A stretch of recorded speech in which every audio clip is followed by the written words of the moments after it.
Hello everyone, thank you for joining.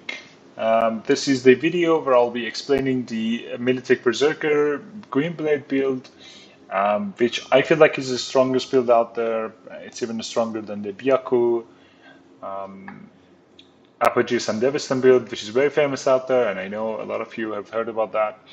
I feel like this build is much stronger than the Sandevistan build because even at level 42, I feel pretty unkillable in this game, and that's at the very hard difficulty. While with the Sandevistan build, you can still die, and sure enough, you won't be easily killable later on into the game when you hit level 60. But I feel like this build both reaches its maximum potential much earlier into the game, and it's just easier to play. And there's really nothing that you can do to make a mistake playing with this build. But with the Sandevistan build, there is still ways to make mistakes and to die if you misplay. And let's not waste any more time and go into the. So the first most important thing for this build, of course, is the cyberwares that you want to have. And the most important cyberware is, of course, the Militech Berserk cyberware. Now, this cyberware makes you literally invulnerable for 12 seconds every 30 seconds, and this is like tier 5 plus. On lower tiers, the duration is different. And the second important cyberware for you is the biomonitor that automatically heals you. Now, of course, some other cyberwares are also important, but these two are the most critical ones. The rest are just quality of life cyberwares. And another thing to note on the cyberware side is the specs, the cyberware attributes that you want to get. And those, and by those, I mean the three blue lines right underneath that. For example, in this one, you'll see the 3% melee damage and the high health item recharge speed and grenade recharge speed. And of course, you can't really pick which ones you want. You'll just get three options, and you have to choose from those options. But the most important ones that you want to get is, of course, the melee damage and the health item recharge speed. And if you can't get these two, you want to get mitigation chance and essentially defensive abilities here. Now, other important cyberware that you want to get is the stabber. This is also very important. This gives you plus 16% crit chance with blades and throwable weapons, and of course you're looking at blades. You want to get the mitigation chance and strength from the neofiber, and that's also pretty strong. The Kresnikov, it's not even important, honestly. You can just like not even get this and get something else. It's still pretty fine. And the pain editor is also pretty good. The minus 7% all incoming damage. This is amazing to get it. And cellular adapter, of course, pretty good. Epimorphic skeleton, very good. Universal booster, they're all good items. But you kind of get the idea. We are looking to maximize our durability and maximize our tankiness, essentially. But you're pretty much, other than the stabber, there's like a very much katana focused cyberware, and the micro rotors that also gives you a plus 23% melee attack speed. The rest are pretty much just whatever you want that gives you a better durability. And for armor, you also the thing about armor in Cyberpunk is it's more effective early on in the game, but it's less effective as you level up and your level goes higher and higher in the game. That's just how they designed the game to prevent armor stacking and builds. I don't know if you played Cyberpunk early when it came out, everyone was just getting or crafting these ridiculous armor items that would essentially make you undead during the entire game. So that's just something that they implemented, and so this is just a quick note on the weapon side. Of course, the Byaku is a very strong katana in the game, but I also like Gwynbleidd a lot.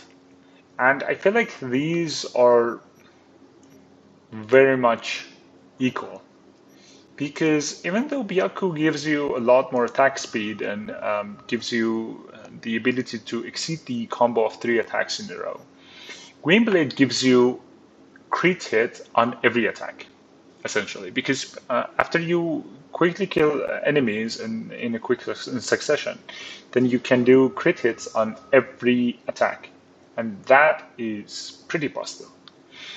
Crit hits, especially if you unlock the perks with crit hits, you do almost twice the damage sometimes, and most of the time you're doing 150% of the damage.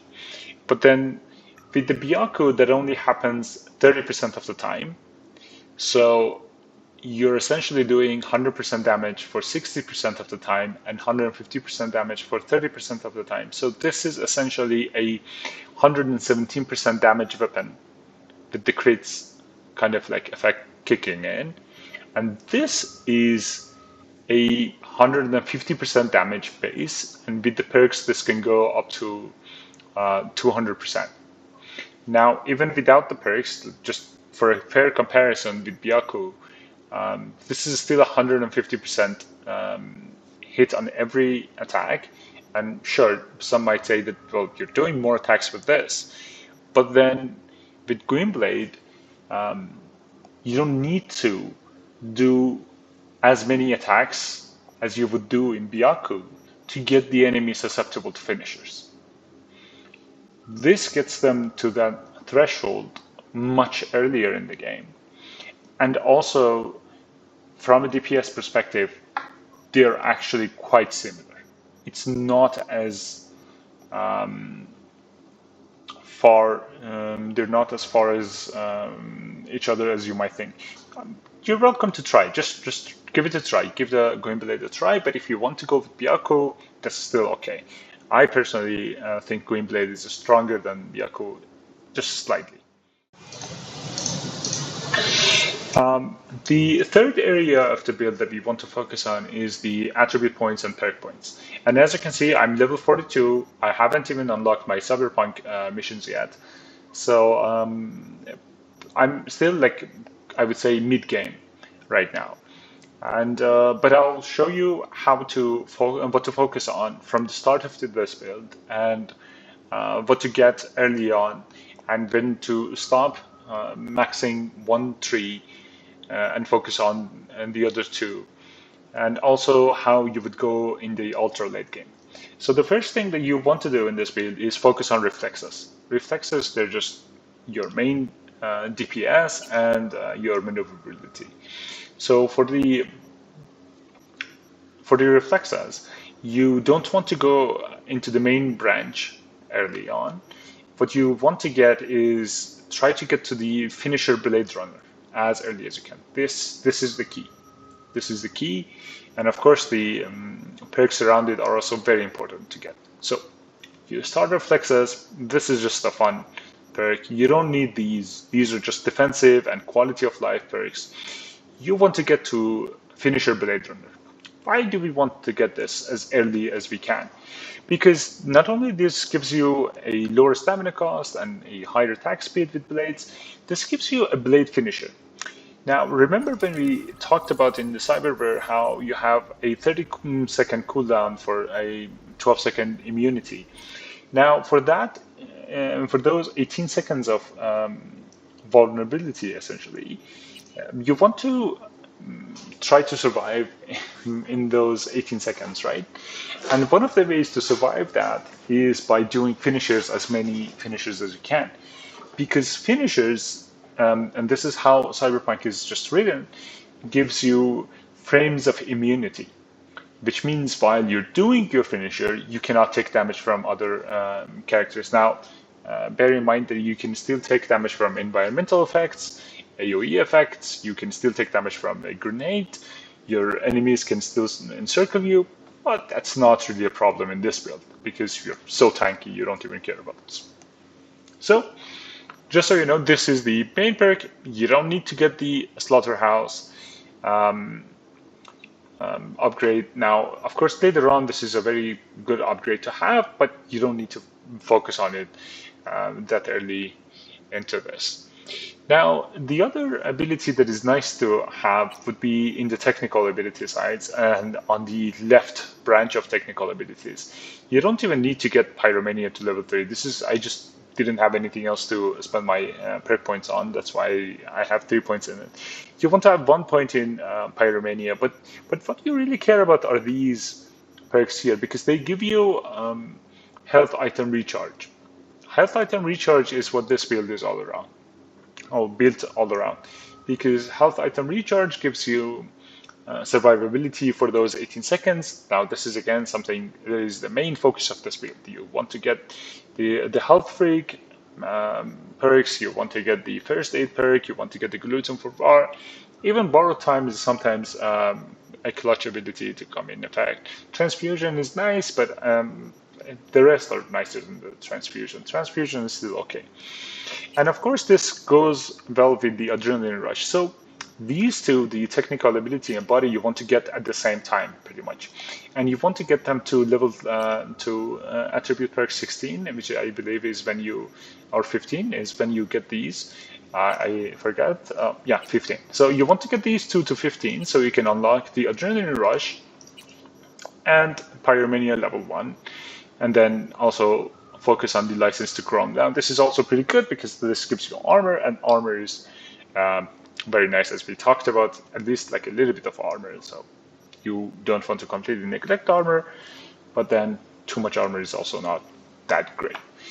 Now, as you can see, I focused on the level 20 because I just really enjoy Edge Runner, but you don't even essentially have to get this. This is also quite strong, but you can also get the paint again. This is equally strong. The 20% health item recharge is going to be massive in this game. The 20% health item recharge is absolutely crazy for this build because in this build, you essentially the only thing that you're keeping an eye on is your number of health items. You keep slashing the enemies and just look at your health bar and your health item recharge.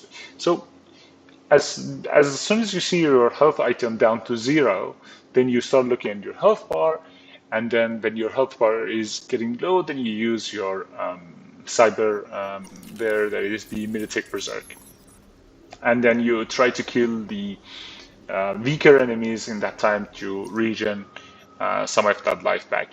So after you've gotten all these three, and I feel like by level 45, when you get Pain to Gain, you will become pretty much invincible in this game. So just know that even on very hard difficulty, after level 45, this build is just like gonna make the game too easy for you probably. But if you want to keep on playing the same build after on, you can go into the cool build. And honestly, the main reason that you want to go into cool build is because, well, intelligence kind of does nothing for you. But at the same time, every time you get a cool build, you get plus 1.25% crit damage. So that's nice, of course. And this is like kind of, and this will start to add up. And then some of the throw trees might be kind of fun as a complementary thing to focus on, as well as your katanas, because there's some kind of like, in some areas, small synergy between the two.